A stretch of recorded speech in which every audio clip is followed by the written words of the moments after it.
Welcome to another exciting edition of Words, Images, and Worlds. Delighted on this episode to be talking to someone who has a real bookshelf behind them. Mine is faux. I might have mentioned this on our last episode.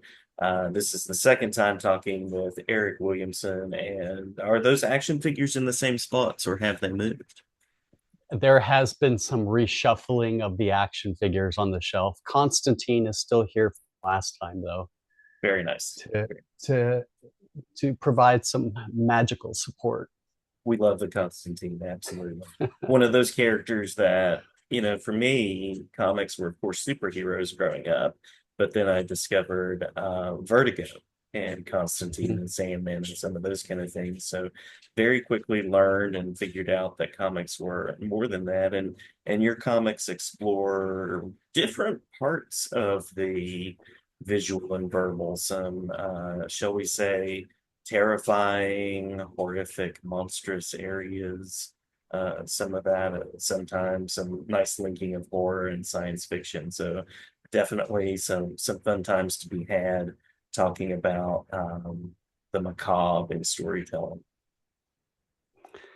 Absolutely, and I'm right there with you, Jason. The influence on those early Vertigo comics, to kind of jump an immediate tangent right at the beginning, that time in the early 90s when that Vertical imprint launched, and you had those books like Sandman and Swamp Thing and Hellblazer were so hugely instrumental. They hit me at just the right time. I was just getting into college and I was just getting back into comics, but on a completely different level from the comics in the 80s, the superhero comics and the Secret Wars and those types of comics. So knowing that there was something out there that was aligning more with my evolving tastes as a young college student and exploring sort of these transcendental and almost existential themes about life, reality, wrapped in this sort of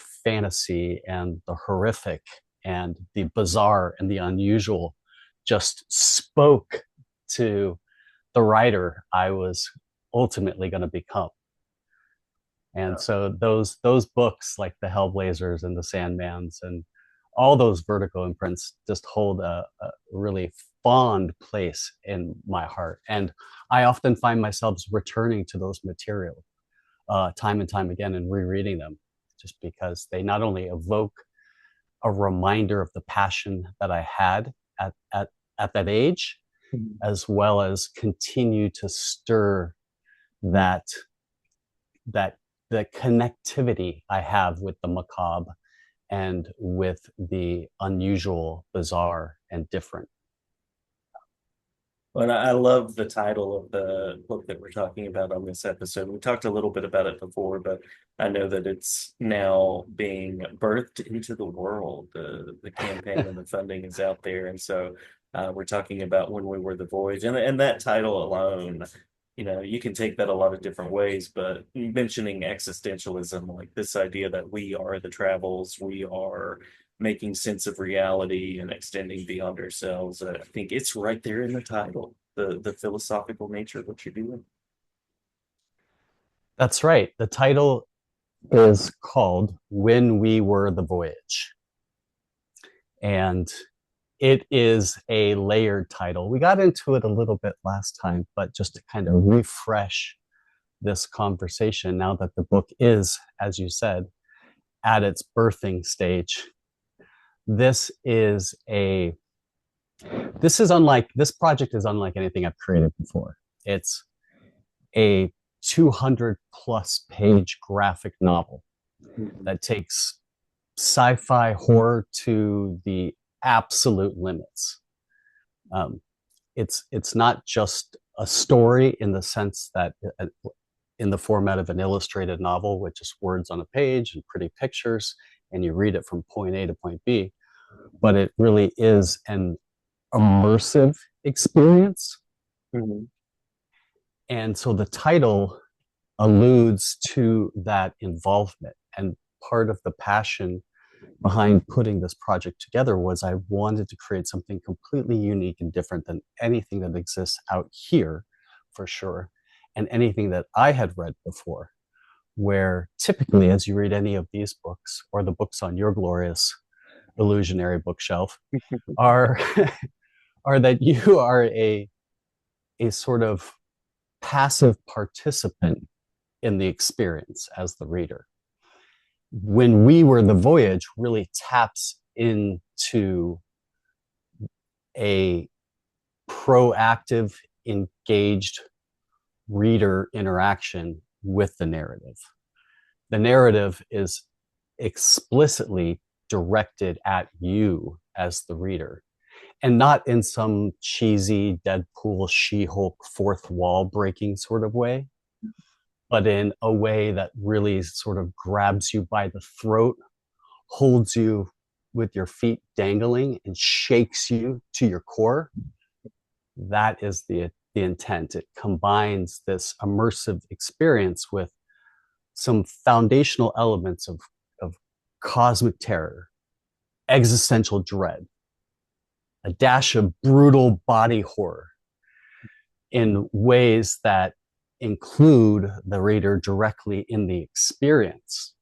Oftentimes, the reader will find themselves literally having the hair on the back of your neck raise or on your arms, because you're being confronted by a question from the antagonist that might directly relate to your particular place and time, reading the book on the couch or at your desk or laying down in bed.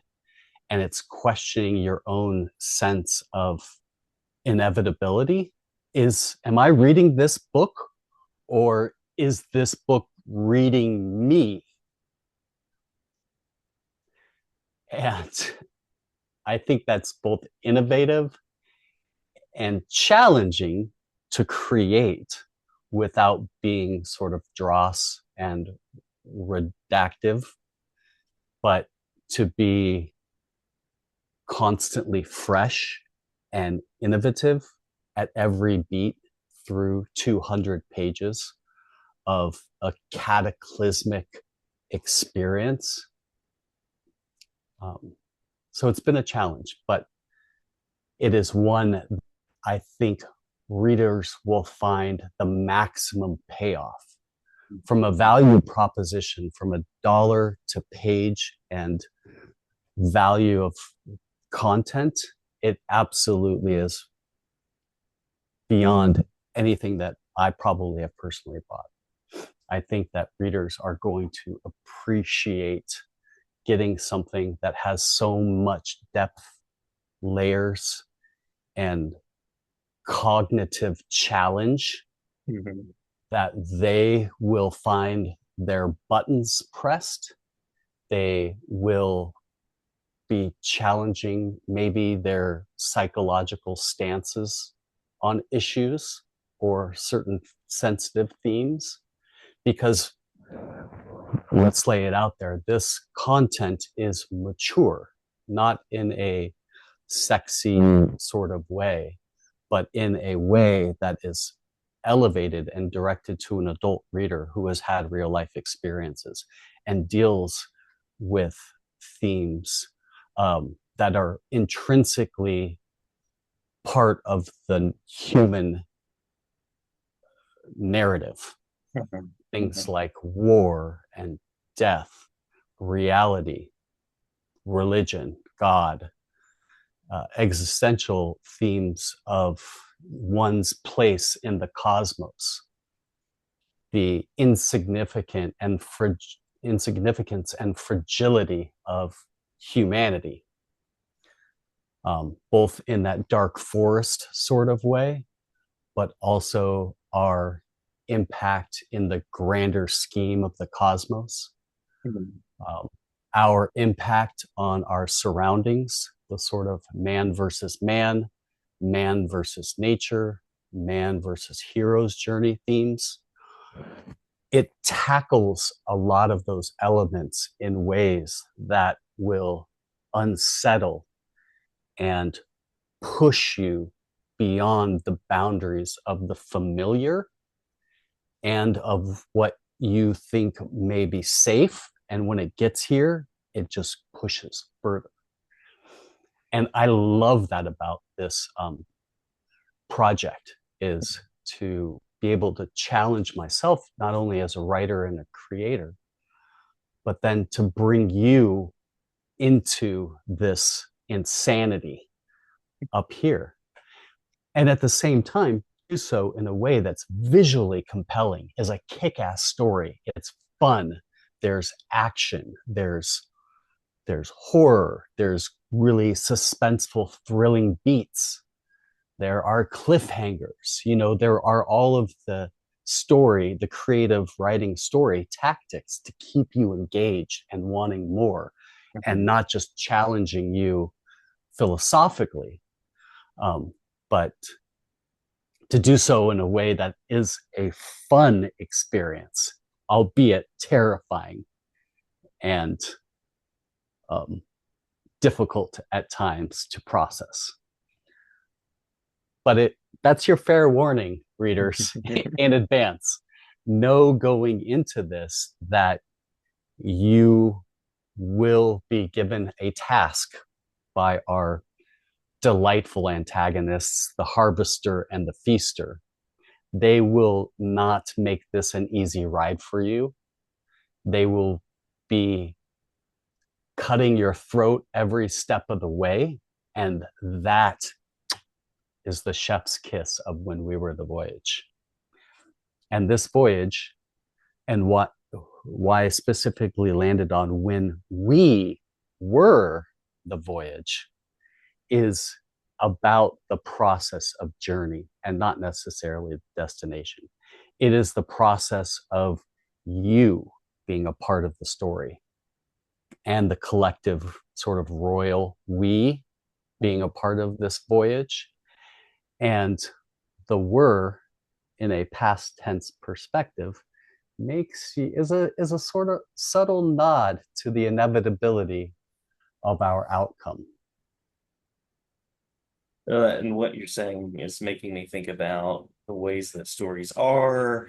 They're sort of conceived, but they don't really come to be in completion until someone reads them. It's that reader and creator interaction. And I'm curious, on our last talk, you had a message to your future self about getting this book out. Do you have anything at this point that you would like to say to your future self? So I hope folks go back and watch Jason's video from when we first met 6 months ago on his YouTube channel. It was a glorious 45 minutes of the YouTuber and the writer coming together to talk about When We Were the Voyage at a point where it was still in its infancy to a degree. It had had some publication and it had had some additional spin-offs, but it was still deep in the trenches being worked on at that time. Mm-hmm. And I, on your on your video podcast, I called myself out doing the double hand flag, saying, make sure you get this done by the end of the year and commit to publishing it. And I'm proud to say that it is now the end of the year, close to it. And we're at a wonderful spot. What was, when I left you last, Jason, 124-page graphic novel, now has expanded to over 200 pages. So the story has grown because there was still content that I was developing 6 months ago that had yet to completely manifest and synchronize with the growing collaboration that this movement was building. At that time, 6 months ago, I had 15 artists on board, which has now grown to 23. 23 artists, incredibly talented individuals from a diverse walks of life that have joined me on this insane voyage. And so I'm proud to look back at my previous self and say, we're here, dude. We made it. We've made it. So the Kickstarter is live and will be running from now through February. And let's keep our fingers crossed and say a prayer to our benevolent, malignant is probably more accurate, overlords, the harvester and feaster, that that we get to the finish line. Yeah, absolutely. So you were mentioning this high number of collaborators. What was it like organizing that aspect and working with so many different voices and talents? Oh, that's probably sorry, I got some in my eye. That's Okay. probably been the highlight of the experience for me is the collaboration. Um, Hmm. you know, with 23 artists in total, not only are they bringing different styles and levels of visual depth and unpredictability that makes every turn of the page feel fresh and dangerous. Hmm. And that's partially been my experience collaborating with each of them as well, is a dash of fresh and a dash of danger. Um, each artist has helped me to push the narrative beyond what maybe I had even originally imagined, infusing sort of their nightmarish creativity Hmm. with my words, the writing, the images, the art, synthesizing and homogenizing into a greater sum of its parts. And that's really been tremendously awesome experience. I've learned so much from each of the artists that are on this project. Um, and each one has allowed me through their sort of shifting art styles to amplify the overall experience in the novel, where now as a reader, before with sort of one contiguous artist, right, having a main lead artist, there's a lot of continuity and there's a synthesis of voice through the main narrative because we have one continuity artist, but then 20 plus other artists are just dogpiling on, and it creates in the narrative a real disorientation Hmm. because you're never really following into or settling yourself into a rhythm. I'm constantly creating, not only through the words and the narrative, a place that feels unsafe and unstable, but then the art disrupts you every step of the way because you're impacted by a completely different artistic sensibility. One page, you may be looking at a glorious watercolor, 11 by like full page watercolor rendering of this particular moment in time in the book. And then you turn the page and it's just, abstract art, where you Hmm. turn the page and then you have glorious, almost digital comic book-esque style, heroic imagery. And then you turn the page again and you're thrown into some obscure Rorschach kind of monstrosity that just it disrupts your brain's ability to logic itself through the story.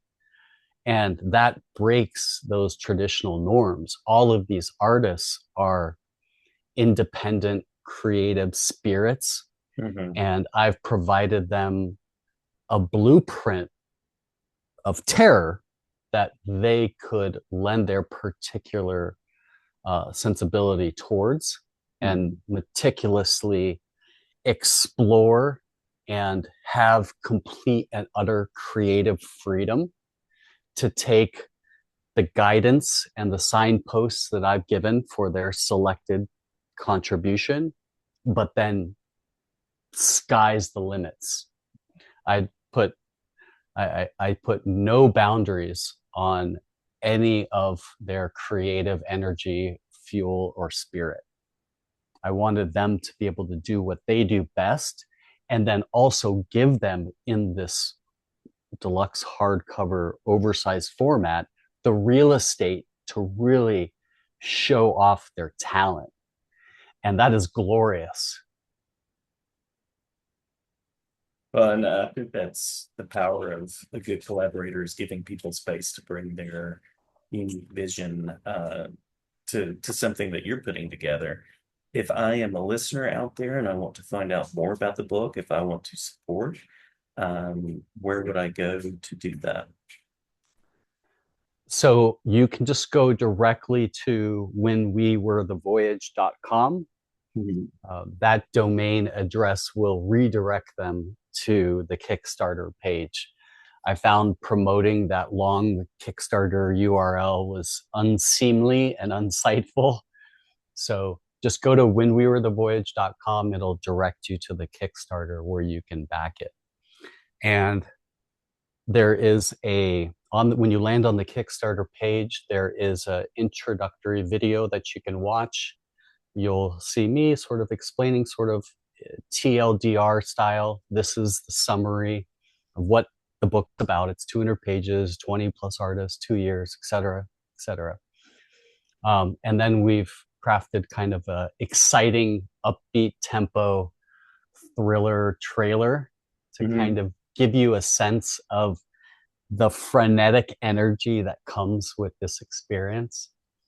And the Kickstarter then also has lengthy details that go into what you can expect at the different sort of reward tiers. So putting together this Kickstarter is really awesome as an independent creator because one, it allows me to take risks without fear of failure. Sure, I might not hit my goal, but I've put together a goal that is sensible in the respect that is specifically aligned to covering the costs for production and to also recoup the investment of bringing these artists on board. So all of the artists that are on board, and I just want to share this, and I'm very proud of the fact, have all been paid for their work. So it's great to be able to spread that love and to support the indie artist community. Every artist on this project, I've preemptively paid them in advance for their work so that they have a really sense of ownership for their contribution and are being fairly compensated for their time, their energy, and work being a part of this project. And so the goal for the Kickstarter is aligned to help me hit that break-even point. And if it's successful and there's additional threshold of backers beyond the goal, that's great because now we can do even more. To talk about the Kickstarter, if you don't mind a little bit, Jason, I'll mention it. So there is an introductory level that comes in at I think it's $99, which allows you to get the full deluxe hardcover When We Were The Voyage experience. And then at different tiers, there's increased levels of commitment from the reader on behalf of the reader. Of course, there's the signed versions and there is bulk buys for people that want to buy more than one book and things of that nature. But then at certain thresholds, we're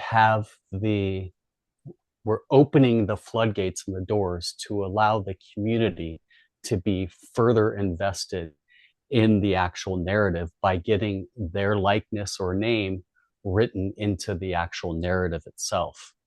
And so going into this a year ago, when we first released the initial ash can, we opened the door and allowed a few cameo readers and early sort of ARC readers on board to be a part of the journey with the explicit intent that you will be murdered at some point during the story. Right. So what an invitation, right? Well, you would think, oh no, that sounds horrible. It was the opposite. It was like, I need to be in that story. I can't wait to be eviscerated. When am I going to find out how I'm going to be liquefied? Or am I going to get decapitated? Will I get drawn and quartered, dipped in acid? What's happening to me? Yeah. Well, Yeah. not only will they find out, but now we're opening the doors to allow more people to have that opportunity to find themselves sort of immortalized in When We Were the Voyage all time, to have themselves be a part of the narrative and have that direct interaction with the harvester and feaster. So that's really exciting. And that is what I really consider the first tier. If you come in at that level, you're truly making a commitment to eternally being branded by this experience. And immortality through mortality. It's a good, clever, nice, catchy thing. Yeah. So those people then that are even more insanely committed to the experience, we have a reward tier where some of the artists are sitting basically right now, chomping at the bit to draw their likeness into the pages themselves. So we've allocated space in the finished book for additional pages, whereby which our readers get to not only read in the narrative about themselves in the most unopportune fashion, they'll get to see themselves visually dismantled. Yeah. And that is, I couldn't ask for a greater group of artists willing and ready to do that to their fans and readers. So I'm hoping to, as of right now, no one's taken, I mean, we only launched yesterday, but no one's taken advantage of that opportunity yet, but it is available. And that'll be really exciting. And I'll make sure that we do your demise. I will give it all the TLC that I've given every other page of this book. They don't make Valentine's that sweet, they just don't. I mean, how awesome would that be to come February 12th when the campaign ends, to be able to hand your significant other a nice little Valentine's Day note on the 14th saying, "Happy Valentine's Day, dear. When this book comes out in a few months, I've got you something very special." That will be fantastic. Yeah. So we'll see how that plays out. But I'm really excited to invite more readers into this experience and allow them to really feel a sense of true attachment and ownership of this project themselves.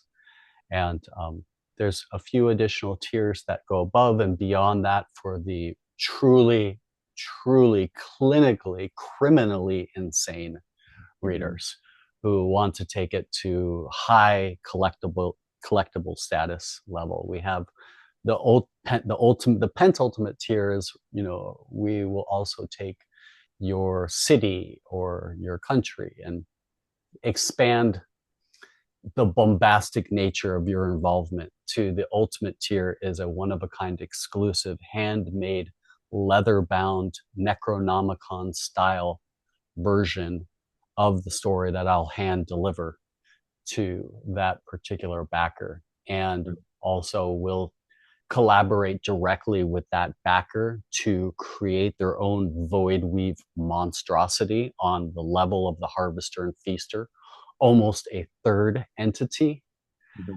as part of the story. That's that's way up in the clouds. And Kickstarter's fun in that respect, that it allows me as an indie creator to really just blue sky it. I'm not being shackled, restrained, or gate posted by any other stakeholders or entities. I really can just go as far as my imagination will permit and extend the olive branch that my readers will join me in that journey. And that's really fun about the Kickstarter sort of whole experience, is to be able to bring them on board. And then at those thresholds we mentioned, beyond the goal, will unlock really additional new content that's already been developed. I have a piece of content that is called the Bestiary of Xenobiotransmorphic Aberrations, which is an Nice. additional 40 pages of the book where we take all of the monstrosities in the book and present them as monster sheets for your with character stat blocks and power sets so that you can take the creatures from the book into your tabletop RPG game and play any of the creatures. They directly transpose into a Dungeons and Dragons game or whatever tabletop RPG you might play, Call of Cthulhu. So that's really exciting to be able to play these monsters in your game and terrorize and torture your friends in exciting challenges. So that and other unlocks have been created, and I hope we'll be able to put them in and make this book 250, 260 pages ultimately. I love the creativity. I love the ways that you kind of explore different ways. There's another word for ways there. Techniques. There we go. Techniques is a good synonym for engaging readers, and always glad to have you back to talk about the creative process, the goals that are out there. I know you have some other works in incubation, so wishing you all well in the creative journey. Thank you.